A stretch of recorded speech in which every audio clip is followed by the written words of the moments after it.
Ash Princess, Chapter 4. Crown. The dress the caser sends for me to wear is bright vermilion with no sleeves and very little black. It's similar to the loose, simple chiton styles my people wore before the conquering. Strangely, in recent years, Astrian styles have become popular among the younger courtiers, as opposed to the structured heavy velvets the Calovaxians wore when they first arrived. But I don't think the Kaiser picked it with style in mind. With my shoulder and back bare, my scars are exposed, and his message can be read all the clearer. Astria is defeated. Astria is broken. Astria is no more. I've always been ashamed of the red, gnarled skin of my back. The record of Astria's rebellions can be traced there. Each time Astrian pirates sink one of the Kaiser's ships, each time one of the mines tried to revolt, each time a slave spit at their master, it was carved into my skin. The scars are ugly and monstrous, and a constant reminder of what I am. But now, sitting in front of the vanity mirror while Hoa braids my hair, it's not shame I feel. Now, fresh hate trickles through my veins like water moving from thawing ice. I've been pushing it down for so long that it feels good to finally let it overtake me. It's an aimless aura of hate, though. It needs a focus, it needs a channel, it needs a plan. But I'm isolated here. There is no one to turn to for help.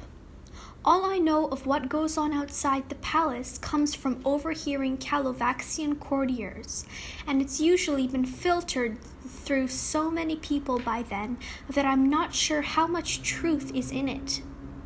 There are Astrians in the capital, but all of them are slaves, and most of them are younger than I am and kept malnourished and weak. And though I hate myself for thinking it, I'm not sure I can trust them. The Thine.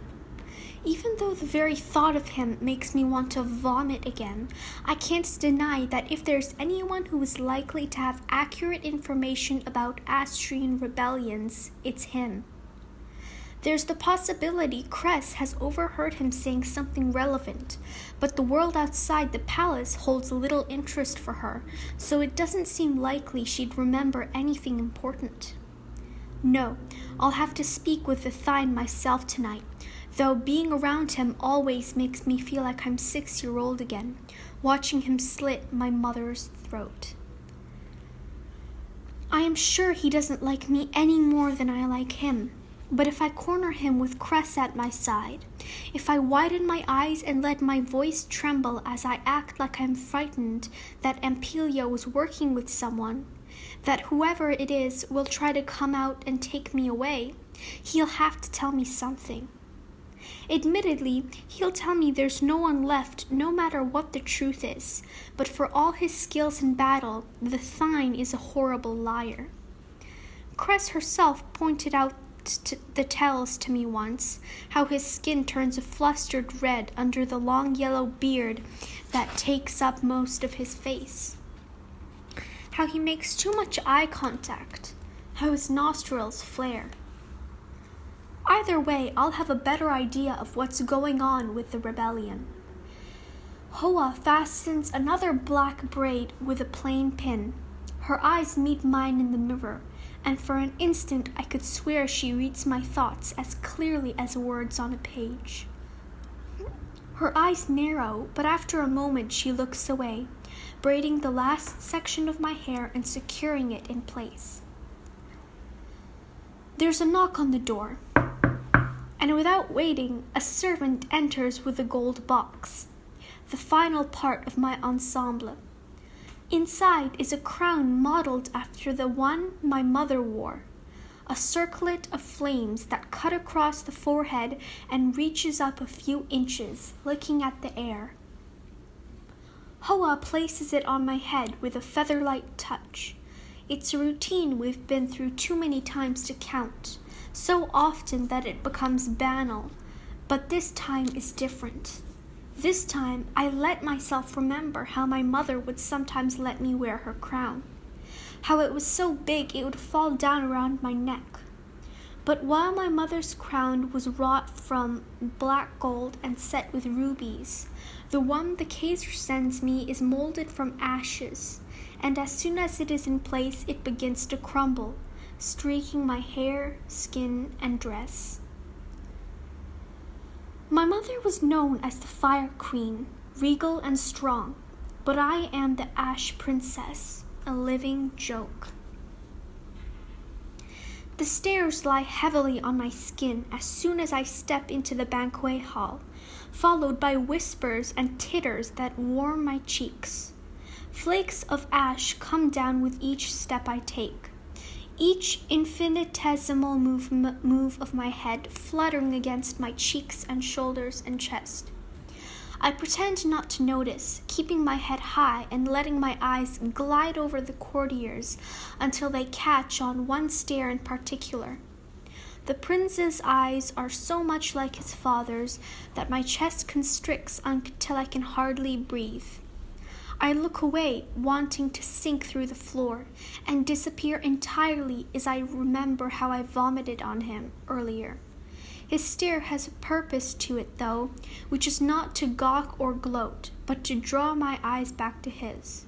I won't give in. I have my own purpose.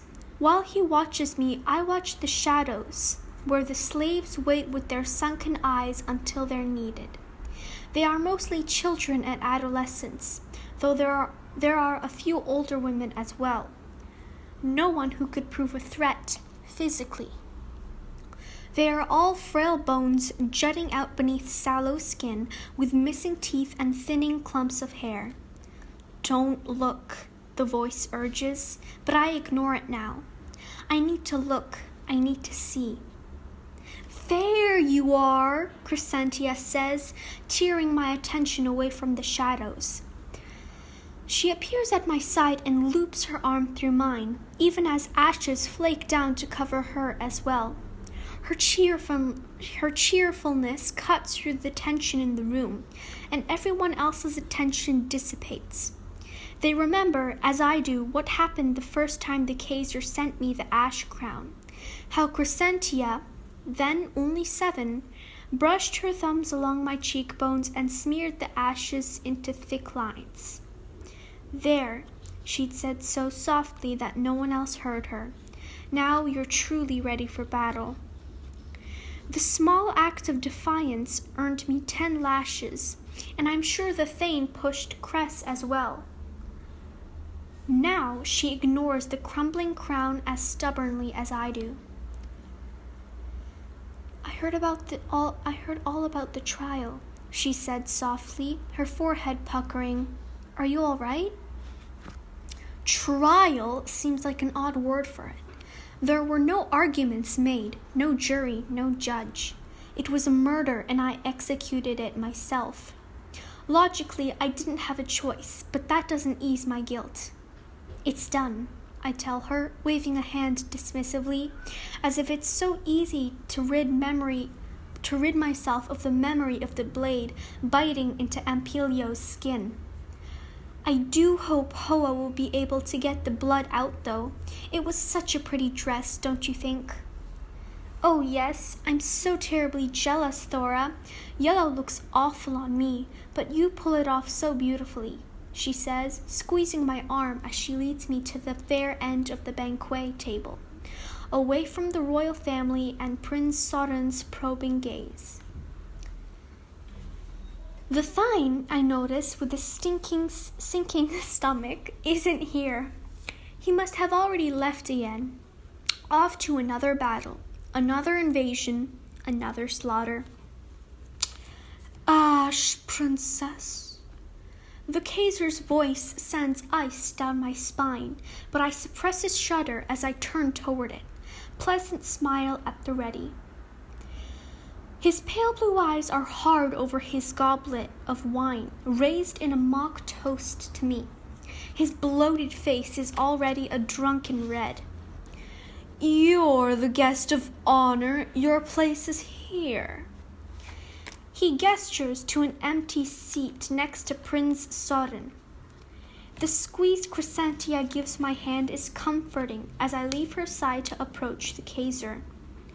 I curtsy at his feet, and when he extends a hand toward me, I kiss the ring on his smallest finger, the ring my mother used to wear, and her mother before her. I start to rise, but his hand brushes my cheek, holding me in place. I struggle not to recoil. Some battles aren't worth fighting. Some battles I can only ever lose. So I lean into his touch like the loyal subject I have been groomed to be, and I let him mark me with an ash handprint. His hand falls away and he smirks, satisfied, before gesturing for me to sit. As I rise, I notice the fire gem pendant hanging from the golden chain around his neck. I would know that gem anywhere. It was Ampelio's, the one he would let me play with, even though my mother scolded him for it whenever she saw him. "Spirit gems aren't playthings," she would say. But that might have been her only order he ever disobeyed. I loved holding it in my tiny hands, but it frightened me too. The warmth and power flooded through me like my blood was turning to fire in my veins. It sang to me like we belonged to one another. Seeing it now around Corbinion's thick neck fills me with a different kind of fire, and it's all I can do to stop myself from lunging toward him and using that chain to choke the life from him. But I know Ampelio didn't die for me so I could do something so foolish. I force my eyes away from it and take my seat next to the prince. Where before his eyes were stuck on me like mud, now he acts like I'm not here at all.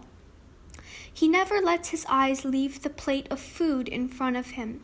He can't have told his father about the incident earlier, or I would have already paid for it. But why not? The Kaiser trades favor for information, and even though Prince Soden is only his son and heir, he must be struggling for favor more than anyone.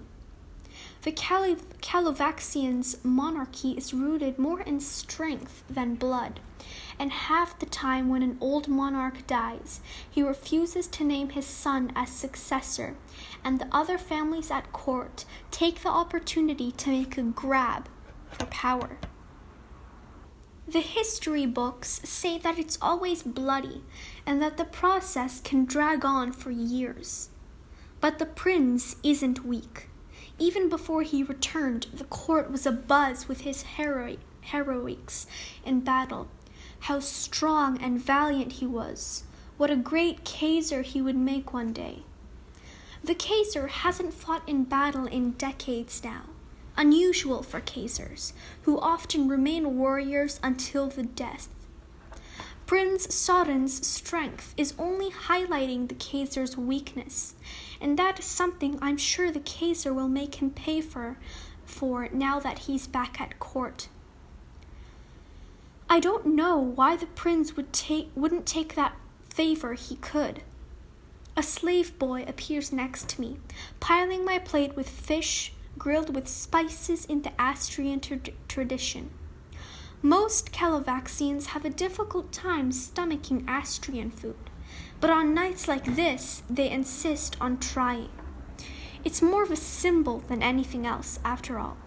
The food, the music, the clothes are all Astrian. But Astrians themselves, ourselves, are no longer allowed to exist. The music picks up and my mind goes back to my mother. It's the kind of music she used to dance to, her skirts flaring out around her legs as she twirled, spinning me with her until we were both dizzy and giddy. It's the kind of music she and Ampelio used to sway to, their arms wrapped tightly around each other. These people don't deserve to hear it. They don't deserve any of this. I keep my hands in my lap to hide my clenching fists. The slave boy bumps against my shoulder as he places another fillet on my plate, and I think nothing of it. I don't let myself look at him this close to the Kaiser, who has had Astrians beheaded in front of me for an innocent glance. I have had enough blood on my hands for one day. I stare at my plate, instead, watching as ashes flake down, counting them. It's the only way I'll make it through dinner without screaming. The slave bumps my shoulder again, this time for no reason at all. The Kaiser, mercifully, is deep in conversation with some visiting lord whose name I don't know. But the Kaiserin's milky, distant eyes flicker to me and narrow briefly before darting away. Everyone says she's going mad, but I've seen a clarity in her eyes at times that is paralyzing, as if she's waking up in a world she suddenly doesn't understand. Tonight, that clarity is not there. The main course hasn't even been served yet, and she's already deep in her cups. No one else notices the Kaiserin. As usual, their eyes glaze over her like she's a ghost, pale and silent and eerie. I'm not entirely sure she isn't. My plate is piled with more fish than I could possibly eat, but the boy doesn't move away. He must have a death wish. "Is there anything you need, my lady?" he asks in my ear. "Wine, perhaps." Something in his voice prickles a memory, though I can't place it. I steal a glance, hoping not to be noticed, and when my eyes meet the slave's, I freeze. His face is gaunt, and he has black hair cropped close to his scalp. His chin is covered in stubble, and there's a hardness in his jaw, like he's either angry or hungry. A puckered white scar slices across deep olive skin, but I see the shadow of an apple-cheeked boy sitting next to me in the palace playroom before the siege, always competing for our teacher's favor as she taught us how to write. I remember Astrian words that flowed like water from our quills, his name and my name side by side. I see races I always lost because my legs weren't as long as his. I see solemn eyes inspecting my scraped knee, and I hear his gentle voice telling me it'll be fine, to stop crying. Please. I don't realize I've said it out loud until Prince Soden turns to me. "Pardon?" he says. I said please. Wine would be lovely. Please. Prince Soden turns to face front again, but I'm frozen in place, looking at Blaze over my shoulder. I can't stare at him this long. It'll raise suspicion. I know that, but I can't make myself turn away because he's here, like some spirit I summoned. How can he be here? Blaze holds my gaze for a second that is heavy with words he can't speak, before questions we can't ask. He gives a curt nod before turning away, but his eyes are loaded with promise. I face forward in my seat again, but questions thunder through my mind. What is he doing here? If he had been working in the castle, I would have noticed it before, wouldn't I? Appearing today of all days couldn't be a coincidence. Lady Thora. Prince Soden's low voice draws me out of my thoughts, and I angle toward him and pretend everything is normal.